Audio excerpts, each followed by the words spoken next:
Hey everyone, Mr. DVB here, and in today's very late video, I'll be ranking all of the games I played in the year 2021. I wanted to get this video up sooner, but I've been quite busy over the past few weeks with holidays, work, and all the other 2021 wrap-up videos I was doing, so I figured better late than never. So just like last year, the title for this video is technically incorrect, as I'm not just talking about the best games I played in the year, I'm talking about the bad ones and all of the in-between. So with all that being said, let's dive into this list.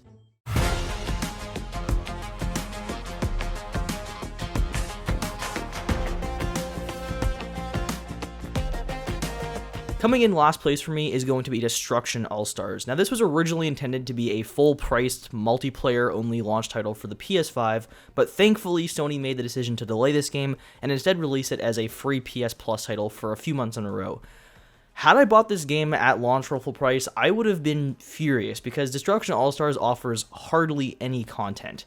The concept and gameplay is serviceable enough. Driving around a bunch of wacky vehicles with unique abilities and crashing them into other players' cars can certainly be fun, but this is a game that died very quickly after release. Last time I visited it, matchmaking was taking way too long, and so I've just completely dropped the title at this point. I think one way they could have improved the popularity of this game is if they had released it on PS4 as well. It's definitely not a game that requires the power of the PS5 to run. Sure, you'd have to remove some features like ray tracing, but having a multiplayer-only launch title for a brand new console instantly limits your potential player base by a lot.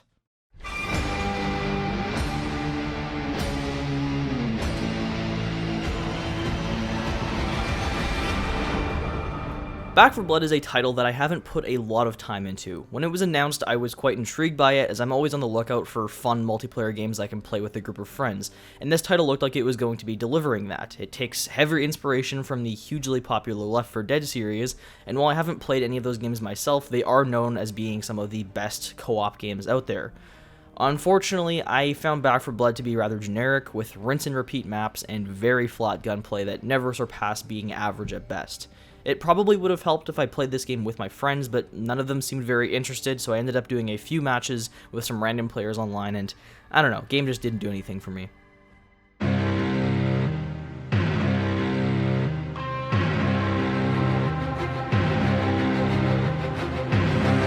This year's Call of Duty title felt like a huge step back for me. The single-player campaign is extremely generic with forgettable characters and a boring, messy narrative. The multiplayer is the same as usual with tons of chaotic matches that aren't that enjoyable for me. And then there's the zombies mode, which is by far the worst I've ever seen it. It's terrible. The launch map is really bad. It teleports you to a bunch of locations, which are literally just maps ripped straight from the game's multiplayer, so it feels incredibly lazy, and all in all, Vanguard is just a very mediocre FPS title.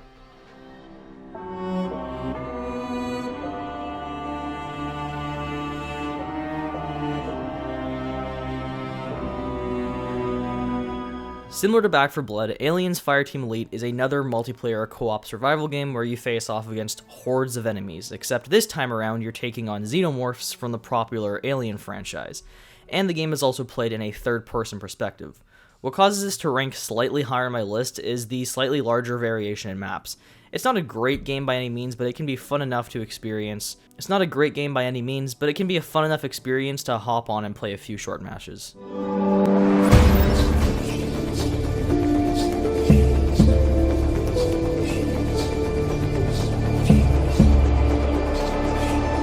When it comes to the Far Cry games, I have a relatively short history with the series. I've played the 4th and 5th entries, and I found myself enjoying them.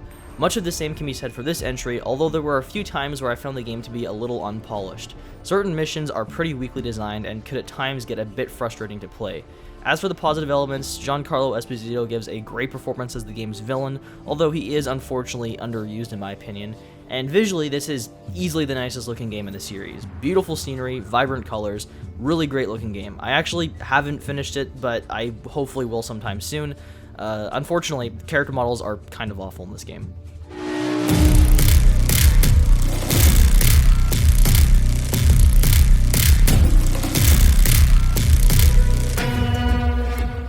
By far the most controversial game on this list, Battlefield 2042 is certainly an interesting title to say the least.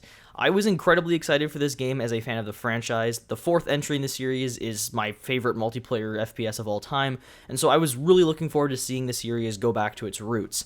At times, this title can certainly offer up a lot of fun, and I'd be lying if I said I wasn't enjoying it, but unfortunately there's quite a few core decisions with the game that I'm just not a huge fan of. Some of the maps feel almost too large to explore, which is odd for Battlefield. The destruction system feels like a step back, and there's a lot of reports of massive bugs. Although I haven't run into a ton myself, there's definitely more than enough evidence to back up those claims. A lot of fans are divided on the new specialist system. I personally like some of the abilities they feature, but it can lead to issues in the game as well.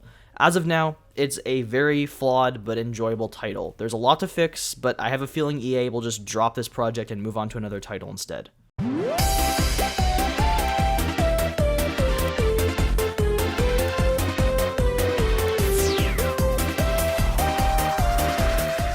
For my first experience in this long-running franchise, I've been having a lot of fun with Mario Party Superstars.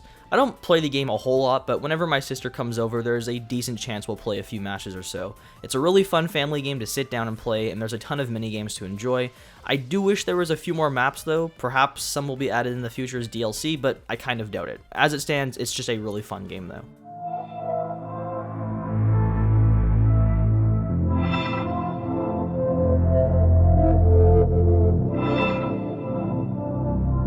At the time of this recording, I have still yet to technically beat this title. Let's just say that it's not the easiest game I've played. What Returnal is, however, is a super fun roguelike action game with phenomenal gameplay. Dicing and blasting up enemies across the game's various biomes is a ton of fun and offers up quite a lot of challenges. The bosses are some of the coolest I've fought in a while, but the game can get pretty difficult. I understand it's intentional, but at times it can feel borderline unfair when you're in an hour-and-a-half long run and then you get killed in a really stupid way. Hopefully I'll complete this game one day, but until then, it is a really fun game to play. It's just a damn frustrating one.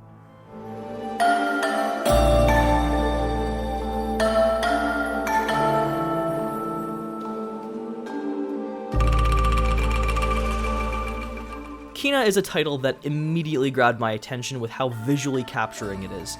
This is without a doubt one of the most beautiful games I have ever played.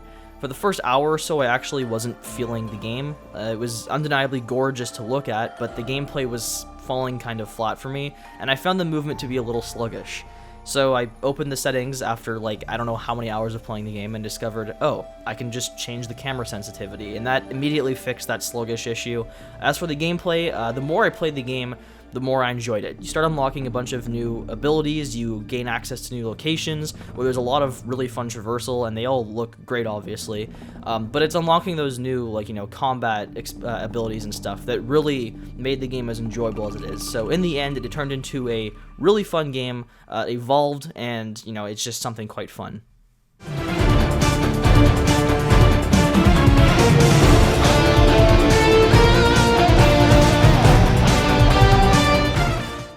By far the biggest surprise of last year's games, I went into Guardians of the Galaxy with fairly low expectations, especially coming off of 2020's Marvel's Avengers game, developed by this game's publisher, Square Enix. To my surprise, Guardians offered up a lot. The game's narrative is perhaps the best I witnessed last year, with a surprising amount of depth and emotion poured into the title's characters. The gameplay is solid for the most part, but it did wear a little thin, especially towards the end of the title for me. Visually, it's quite impressive as well, with some really nice scenic planets you get to visit across the game's 17-hour storyline. My biggest gripe would be that you don't get to play as the other characters, and if they do make a sequel in the future, I think that it would be a great area to explore.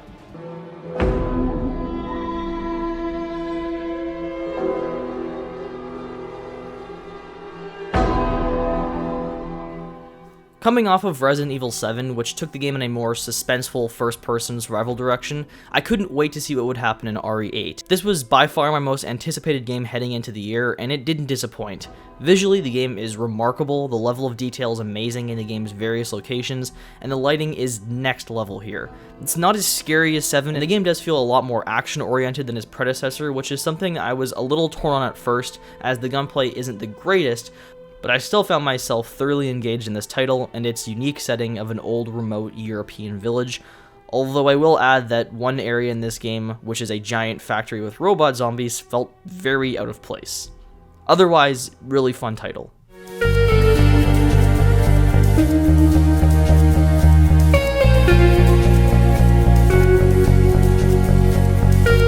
this is a title I wasn't a whole lot excited for, mainly due to the excessive amount of marketing for it. It seemed like every showcase Sony had, this game was there front and center, and I was never particularly blown away by anything that was shown to us. But then the reviews dropped and the game was scoring 10s across the board. I immediately picked up the title, and similar to Kina, I wasn't feeling it for the first few hours, but eventually I started to kill some of the game's 8 main villains and began unlocking their abilities, which is just a ton of fun to use. The game certainly has the most unique direction I saw in a title last year, and I personally believe the developers executed that vision perfectly. Rather than being a traditional roguelike game, Deathloop borrows a few concepts such as, dying and restarting, but instead the main focus here is on gaining intel to help you track down and kill all of the title's 8 main visionaries in one single day. This can get really exciting to execute, as you may discover a way to get these characters to meet up in one location. For example, destroying one character's science project in the morning will cause them to go to another character's party at nighttime, now allowing you to take down more than one target at once, whereas initially they would have not gone to that location. So testing all of these different possibilities out was something I found fascinating and a lot of fun to explore. So overall, just a really unique game, definitely one I would recommend checking out.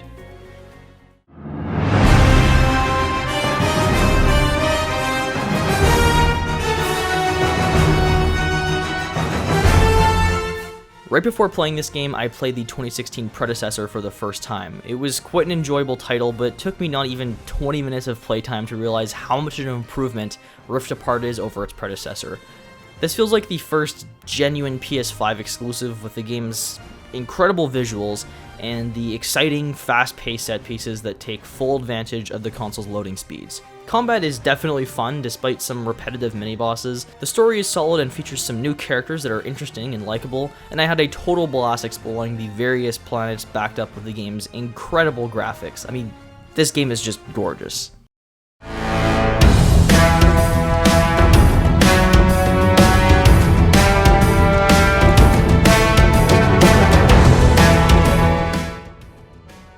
Next up is Halo Infinite, a title that I definitely regret not reviewing. Before playing this game, I went through all of the other titles' campaigns for the first time, and I ended up growing a lot of love for this franchise, and it just made me even more excited for Halo Infinite. I ended up having a total blast with this game. The game features some super engaging and fun gameplay with the series' classic gunplay, and some exciting new additions such as the grapple hook, which is a heck of a fun time to use in combat, pulling explosive barrels towards you to be hurled at enemies, or pulling enemies towards foes and delivering a powerful, heavy kick straight to their faces. The game is also the first in the franchise to take it in an open world direction. This does unfortunately limit the variety in locations you get to visit, but the world feels like it harkens back to the original entry in the franchise, and while there's not a ton of side content to engage in, it can still be a lot of fun liberating bases and taking on bosses. Speaking of which, this is without a doubt the strongest entry in the franchise for boss fights. Previous entries strayed away from even including them, but Halo Infinite puts a lot of work into them, and they offered up some surprising challenges at times.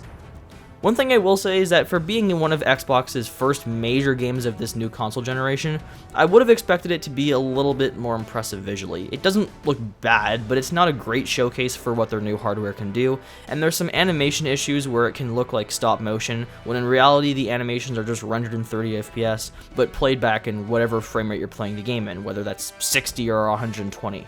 Overall, it's a lot of fun, and I've been having a blast with the multiplayer as well, despite the problems that come with it being free to play.